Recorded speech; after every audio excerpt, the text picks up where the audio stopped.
बिस्मिल्लाहिर्रहमानिर्रहीम। अस्सलाम वालेकुम नाजरीन, आज की हमारी वीडियो सऊदी एम्बेसी के मतलब है। इससे पहले कराची कौंसलेट के मतलब थी, लेकिन अब इस्लामाबाद में मौजूद सऊदी एम्बेसी के मतलब है।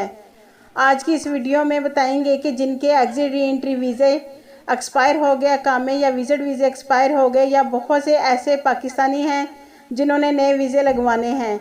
नाजरीन, आप देख सकते हैं स्क्रीन पर ये नोटिस है जिसमें बताया गया है कि सऊदी एम्बेसी ने एतमाद ऑफिस वालों को दरख्वास्त की है कि आप 28 सितंबर 2020 को काम शुरू करें। यानी कि 28 सितंबर से पाकिस्तान में सऊदी एम्बेसी वीज़ा ऑपरेशन शुरू कर रहा है।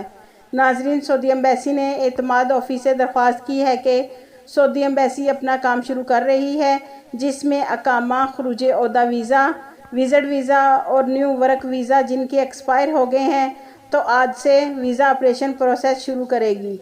और जिनके न्यू वीज़े लगे, पासपोर्ट पर स्टैंप हो चुके थे और कोरोना वायरस की वजह से सफरी पाबंदी की वजह से इस्तेमाल नहीं कर सके, तो उनके लिए दूसरा नोटिस है जिसमें बताया गया है कि जिनके न्यू वीज़े पासपोर्ट पर स्टैंप हो गए और इस्तेमाल में नहीं आए, उनका प्रोसेस 1 अक्टूबर 2020 से सऊदी एम्बेसी वीज़ा ऑपरेशन शुरू कर रहा है। अगर किसी ने नया वीज़ा स्टैंप करवाना है तो उसे कफ़ील से लेटर मंगवाना होगा, फिर से मेडिकल होगा, तो ये सब आप अपने एजेंट्स को दे देंगे तो आपका वीज़ा फिर से स्टैंप होगा।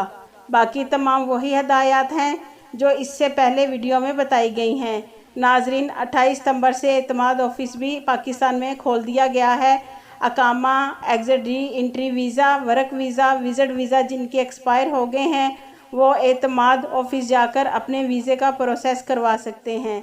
नाजरीन, मज़ीद अपडेट के लिए बसमा न्यूज़ को सब्सक्राइब कर दें और बेल आइकॉन को प्रेस कर दें और अपने दोस्तों से मेरी वीडियो को शेयर करना मत भूलिएगा। आपके कीमती वक्त का